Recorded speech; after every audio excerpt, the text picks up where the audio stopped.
MLC కవిత బంధువుల ఇళ్లలో ED అధికారులు సోదాలు చేస్తున్నారు. మాదాపూర్లోని ఆమె ఆడపడుచు అఖిల నివాసంలో దాదాపుగా 6 గంటల నుంచి తనిఖీలు కొనసాగిస్తున్నారు. తెల్లవారుజాము నుంచే అనిల్ బంధువుల ఇళ్లలోనూ సోదాలు కొనసాగుతున్నాయి. కవితతో సన్నిహితంగా మెలిగిన ప్రజా ప్రతినిధులపై కూడా ఈడీ ఫోకస్ పెట్టినట్లు తెలుస్తోంది.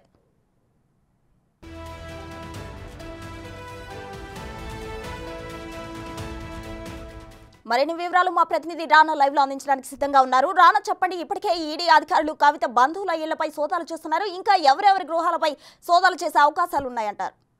సో ఉదయం నుంచి కూడా కవితకు సంబంధించినటువంటి కుటుంబ సభ్యులు వారికి సంబంధించిన అన్ని కూడా డాక్యుమెంట్స్ అని కూడా చెక్ చేస్తున్న నేపథ్యం పడుతుంది. ఏదైతే అపార్ట్మెంట్కు ఎంటర్ అయిన తర్వాత పూర్తి స్థాయిలో వారు ఫోన్లు అన్ని కూడా స్వాధీనం చేసుకోవడం నేపథ్యం పడుతుంది. ఇది చరణ్ రెడ్డికి సంబంధించినటువంటి మొత్తం ఆర్థిక లావాదేవీలు ఏ విధంగానే 3 సంవత్సరాలకు సంబంధించిన అంశం పైన కూపీ లాగుతున్న నేపథ్యం పడుతుంది. ఇప్పటికే ఈ సోదాల్లో కొన్ని డాక్యుమెంట్స్ కూడా అధికారులు స్వాధీనం చేసుకున్నారు. వాటిని పూర్తి పెద్ద ఎత్తున కూడా వారు చెక్ చేస్తున్నారు. ఇప్పటికే బ్యాంకు సంబంధించినటువంటి అకౌంట్స్ కానీ ఇవన్నీ కూడా వారు చెక్ చేస్తున్నటువంటి నేపథ్యం అయితే కనపడుతుంది. ఎందుకంటే ఢిల్లీలో పక్క 3 రోజుల పాటు కస్టడీ పొడిగించినప్పటికీ కానీ ఈ యొక్క కేసులో చరణ్ రెడ్డి అనేది కూడా చాలా కీలకంగా ఉన్నారు. పైగా ఈ ఢిల్లీ లిక్కర్ స్కామ్లో డబ్బులు వచ్చిన తర్వాత కవిత చరణ్కి ఇచ్చింది. వీళ్ళిద్దరే ట్రాన్సాక్షన్స్ చేసుకున్నారు.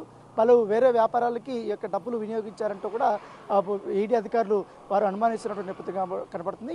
ఈ అంశాన్ని కూడా వారు కోర్టులో కూడా ప్రస్తావించారు. దాని తగ్గట్టుగా ఇప్పుడు గత 4 సంవత్సరాల నుంచి వీరి యొక్క ఆర్థిక పరిస్థితులు అప్పట్లో ఎలా ఉండేది, తర్వాత ఎలా ఉండేవి, వీళ్ళు ఏ కంపెనీల్లో పెట్టుబడులు పెట్టారు, వీళ్ళకి మంత్లీ ఎక్కడి నుంచి కూడా రెవెన్యూ వస్తుంది, వీళ్ళకి పూర్తిస్థాయిలో వీరికి ఉన్నటువంటి వ్యాపారాలు ఏంటి అన్న దానిపై కూడా ఈడీ అధికారులు విచారిస్తున్నటువంటి నేపథ్యం అయితే కనపడుతుంది. ప్రస్తుతం అయితే కొన్ని కీలకమైనటువంటి డాక్యుమెంట్లు దొరికాయి కాబట్టి వాటిని బేస్ చేసుకొని వారు క్వశ్చన్స్ చేస్తున్న నేపథ్యం పడితే అయితే అపార్ట్మెంట్లోకి ఎంటర్ అయిన తర్వాత ఈడీ అధికారులు అక్కడ వారి కుటుంబ సభ్యులు అఖిల కానీ వీళ్ళందరూ కూడా ఉన్నారు. కానీ చరణ్ మాత్రం అప్పుడు ఆ సమయంలో లేనట్టుగా చెప్తున్నటువంటి నేపథ్యం కనపడుతుంది. అయితే వారి యొక్క ఫోన్లోనే అవన్నీ తీసుకున్న తర్వాత చరణ్కి సంబంధించిన ఇప్పటికే ఫోన్ కూడా సీజ్ చేశారు కాబట్టి దాంట్లో ఉన్నటువంటి చాటింగ్ డేటా కానీ అంతా కూడా రిట్రైవ్ చేసిన తర్వాత అతను కూడా ఇప్పటికే పలుమార్లు మేము రానా, చెప్పండి, చరణ్ పై ఈడీ అధికారులు ఏమైనా చర్యలు తీసుకునే అవకాశాలు ఉన్నాయంటారా?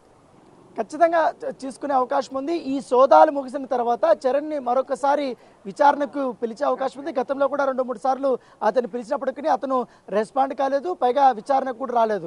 పైగా చరణ్కి సంబంధించినటువంటి వ్యాపారాల గురించి కవితను కూడా మేము అడిగినప్పుడు కానీ కవిత కూడా దాటివేసింది, కానీ ఎక్కడ కూడా అతను ఏం చేస్తాడు ఏంటో నాకు కూడా తెలియదట్టు కూడా ఆమె దాటివేసే ధోరణిలో కూడా సమాధానాలు ఇచ్చినట్టుగా తెలుస్తుంది. సో ఇప్పుడు చరణ్కి ఖచ్చితంగా కూడా ఈ ఢిల్లీ లిక్కర్ స్కామ్ సంబంధించిన డబ్బులు ముట్టాయనేది కూడా ఈడీ అధికారులు భావిస్తున్నారు కాబట్టి దాని తగ్గట్టుగానే వీరు క్వశ్చనింగ్ చేస్తున్నటువంటి పరిస్థితి పడుతుంది. దాంతోపాటు చరణ్ క్లోజ్గా ఉన్నటువంటి ఫ్రెండ్స్ కానీ అలాగే ఈ యొక్క కుటుంబ సభ్యులు అందరికీ ఆర్థిక లావాదేవీలు వాళ్ళ యొక్క బ్యాంక్ స్టేట్మెంట్లతో కూడా చెక్ చేస్తున్నారు. ఇప్పటికే కొన్ని చోట్ల వీరు భూములు కొనుగోలు చేశారు. ఈ 3 సంవత్సరాలు అనేది కూడా ఈడీ అధికారుల విచారణలో తెలియదు కాబట్టి భూమికి సంబంధించినటువంటి పత్రాలు కూడా చాలా పెద్ద ఎత్తున కూడా దొరికాయి కాబట్టి వాటిని కూడా తీసుకొని క్వశ్చన్ చేసినటువంటి నేపథ్యం కనపడితే కంపల్సరీ కూడా ఈ 2 రోజుల్లోనే చరణ్ని విచారణకు పిలిచే అవకాశం ఉంది. ఒకవేళ ఇప్పటికే విచారణకు పిలిచినా రాలేదు కాబట్టి ఖచ్చితంగా అరెస్ట్ ఉండే అవకాశం ఉందనేది కూడా ఈడీ అధికారులు చెప్తున్న నేపథ్యం కనపడుతుంది. అయితే కవితకు ఇంకా చరణ్ రెడ్డికి మధ్య ఎంత మేర ట్రాన్సాక్షన్స్ ఉండే అవకాశాలు ఉన్నాయి, అంటే ఎంత వరకు ట్రాన్సాక్షన్ జరిగినాయి అంటారు?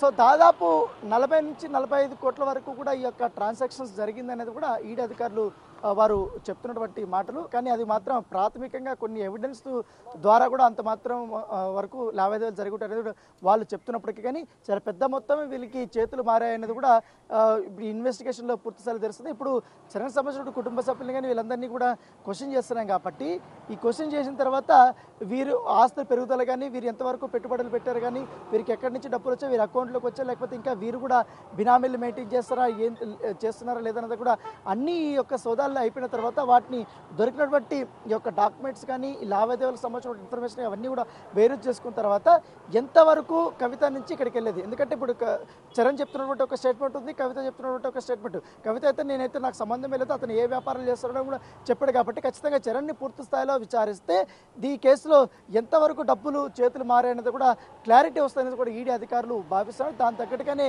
ఇప్పుడు చరణ్ని సోదాలు చేశాం కాబట్టి మరికొంతమంది కూడా రేపటి నుంచి కూడా సోదాలు చేసే అవకాశం ఉంది కాబట్టి చరణ్ని అరెస్ట్ చేసి కస్టడీలోకి తీసుకుంటే మరి కీలకమైనటువంటి అంశాలు బయటకు వస్తాయనేసి కూడా ఈడీ అధికారులు భావిస్తున్నారు. ఇప్పటికే ఎందుకంటే కవిత అరెస్ట్ తర్వాత కేజ్రీవాల్ అనూహ్యంగా అరెస్ట్ కావడం, ఇప్పటికే ఈ కేసులో అనేక మంది కూడా అరెస్ట్ అయ్యి ఇప్పటికే జైలు ఉన్నటువంటి నేపథ్యం ఏర్పడుతుంది. ఇప్పుడు కీలక దశకు చేరుకుంటున్న నేపథ్యంలో ఒక్కొక్క లింక్ మేము చూసుకొని ఒక ఎవిడెన్స్ అయితే కలెక్ట్ చేసుకొని కేసు ఈ స్టేజ్కి తీసుకొచ్చాను కాబట్టి కంపల్సరీ కూడా ఈ కవిత ఇన్వాల్వ్మెంట్ విషయంలో చరణ్ది చాలా కీలక పాత్ర అనేది కూడా ఈడీ అధికారులు భావిస్తున్నారు. దానికి తగ్గట్టుగానే ఇప్పుడు ఈ సోదాలు జరుగుతున్నాయి కాబట్టి ఇక్కడ దొరికే ఎవిడెన్స్ని బట్టి అతనిపైన ఎంత మేరకు చర్యలు తీసుకుంటారనేది కూడా ఒక ఆసక్తికరంగా ఉంది.